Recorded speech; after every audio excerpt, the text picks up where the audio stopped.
നമ്മൾക്കിന്നൊരു നല്ലൊരു ഈത്തപ്പഴച്ചാറ് റെഡിയാക്കാം. അതിന് വേണ്ട സാധനങ്ങൾ നമുക്ക് നോക്കാം.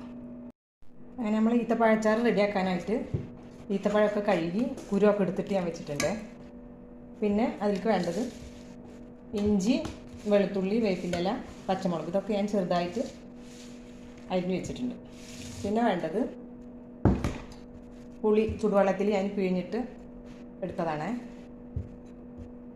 പിന്നെ കുറച്ച് ആവശ്യത്തിന് ശർക്കര അത് ഉരുക്കിയിട്ട് വെച്ചിട്ടുണ്ട്. ഇനി നമ്മൾക്കിത് ഉണ്ടാക്കാം. ഇനി നമ്മൾക്ക് അച്ചാർ ഉണ്ടാക്കാൻ വേണ്ടിയിട്ട് ഞാൻ ഒരു പാത്രം അടുപ്പത്ത് വെച്ചിട്ടുണ്ട്. ഇനി അച്ചാർ ഉണ്ടാക്കാൻ നല്ലെണ്ണയാണ്. എണ്ണ കൂടിയെന്ന് വിചാരിച്ചിട്ട് കുഴപ്പമില്ല. കുറച്ച് എണ്ണ ഉണ്ടായാൽ അച്ചാർ കേട് വരില്ല. അപ്പം എണ്ണ ഒഴിച്ചിട്ടുണ്ട്. ഇനി കുറച്ച് കടുക് ഇട്ട് കൊടുക്കാം.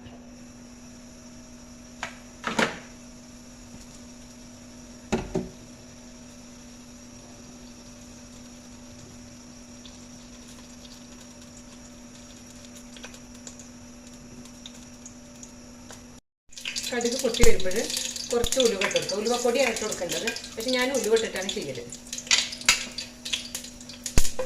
തീ നല്ല കുറച്ച് വെക്കണം.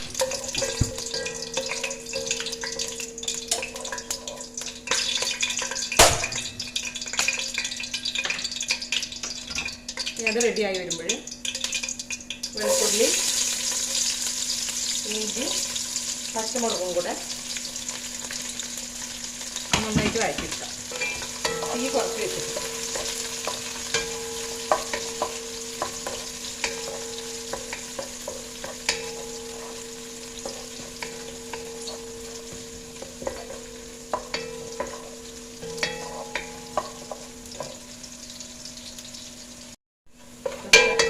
റെഡി ആയിട്ടുണ്ട്. നമ്മൾ ഇതിലേക്ക് തീ ഓഫ് ചെയ്തിട്ട് വേണം. ആവശ്യത്തിന് മഞ്ഞൾപ്പൊടി ഇട്ട് കൊടുക്കാം.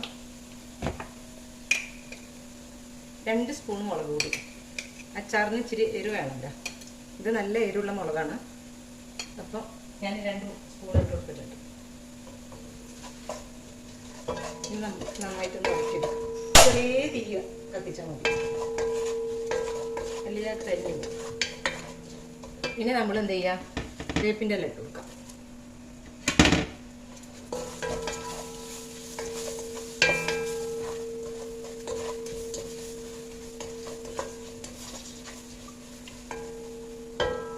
ഇനി അത് റെഡി ആയിട്ട് വരുന്ന സമയത്ത് നമ്മൾ കുരു കളഞ്ഞ് കഴുകി വെച്ച ഈത്തപ്പഴം അതിലേക്ക് ഇട്ട് കൊടുക്കാം.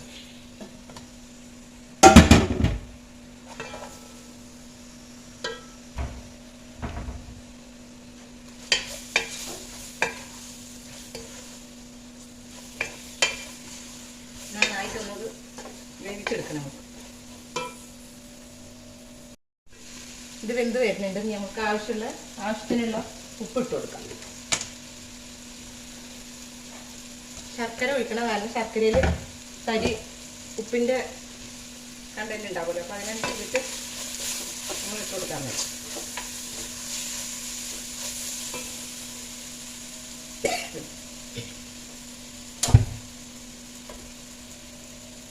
ഇനി നമ്മൾക്ക് പുളി പിഴിഞ്ഞ് വെച്ചിട്ടുള്ള പുളിവെള്ളം ഇട്ടു.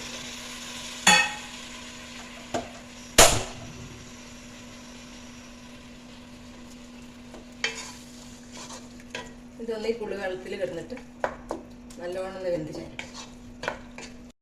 നമ്മൾ ഈത്തപ്പഴം പുളിവെള്ളം മസാല എല്ലാം കൂടെ നന്നായി വെന്തിട്ടുണ്ട് കേട്ടോ. ഇനി നമ്മൾ ഒന്നും കൂടെ ആവാറുണ്ട്. അത് 2 പ്രാവശ്യം നമ്മളിങ്ങനെ ഇറക്കുമ്പോൾ അതിനകത്ത് കറക്റ്റായിട്ട് വരും.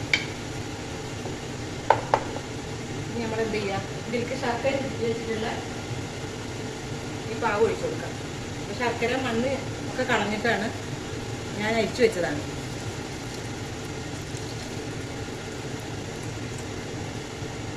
നല്ല ശർക്കര കിട്ടുകയാണെങ്കിൽ കഷ്ണങ്ങളാണെങ്കിൽ അതും ഇടാം. ഇത് നന്നായിട്ടൊന്ന് വെന്ത് ചേർന്നിട്ട് ഇതിനോടൊന്ന് ചേർന്ന് വരാണ്. ഈ വെള്ളം വറ്റുന്ന മുന്നേ തന്നെ ഉപ്പ് എരിവ് ഒന്ന് കറക്റ്റാണോ നോക്കണം. ഉപ്പ് ലേശം കുറവുണ്ട്.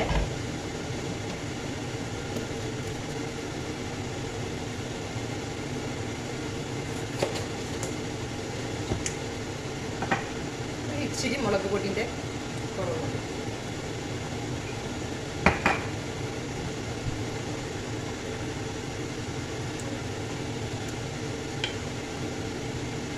നന്നായിട്ടൊന്ന് വെന്ത് വരട്ടെ. എനിക്കൊരു കാര്യം മറന്നു പറയാൻ വേണ്ടിയിട്ട്, കായപ്പൊടി ഇട്ടിട്ടുണ്ടായിരുന്നില്ല. അപ്പോൾ കുറച്ച് കായപ്പൊടി നമുക്ക് ഇട്ട് കൊടുക്കാം, അല്ലാതെ അങ്ങോട്ട് ഏറണ്ട, ഉലുവൊക്കെ ഉള്ളതല്ലേ.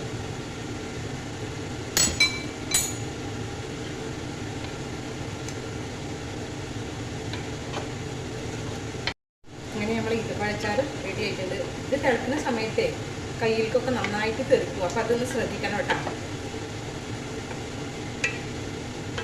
ഇനി നമ്മൾ എന്താ ചെയ്യാന്ന് വെച്ച് കഴിഞ്ഞാൽ കുറച്ച് വിനാഗിരി ഒഴിക്കണം. കുടിവെള്ളം ഒഴിച്ചിട്ടുണ്ട്, 1 സ്പൂൺ ഒഴിച്ചാൽ മതി. ഇതാണ്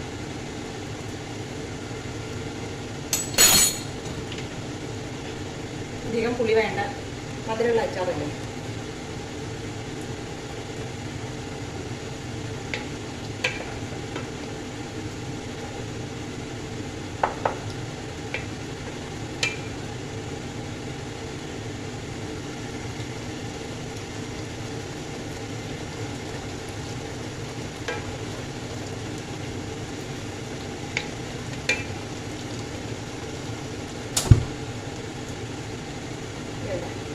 കുറുകി നല്ല പാകമായിട്ട് അപ്പം നമ്മുടെ ഈത്തപ്പഴ അച്ചാർ റെഡി ആയിട്ടുണ്ട്. അപ്പോൾ എല്ലാവരും ഇത് കാണണം, എന്നിട്ട് ലൈക്ക് ചെയ്യണം, ഷെയർ ചെയ്യണം, കമൻറ്റൊക്കെ ചെയ്യണം കേട്ടോ.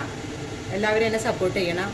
പിന്നെ ഇൻഷാ അല്ലാഹ് ഇനി നല്ല വീഡിയോ ആയിട്ട് ഞാൻ വരുന്നത്. ഇത് ചൂടാറിയതിന് ശേഷം നമ്മൾക്ക് എന്ത് ചെയ്യാം, ഒരു ബൗളിലേക്ക് നമ്മൾക്ക് ആക്കാം. അത് വെള്ളമില്ലാത്തത്, പിന്നെ ഫ്രിഡ്ജിൽ വേണമെങ്കിലും വെക്കാം, പുറത്ത് വേണമെങ്കിലും വെക്കാം, കേട് വരില്ല. എങ്ങനെ ആയാലും ഒരു 5-6 ഒരാഴ്ച വരെയൊക്കെ നമുക്ക് ഉപയോഗിക്കാൻ പറ്റും, ഒരു കേടും വരില്ല.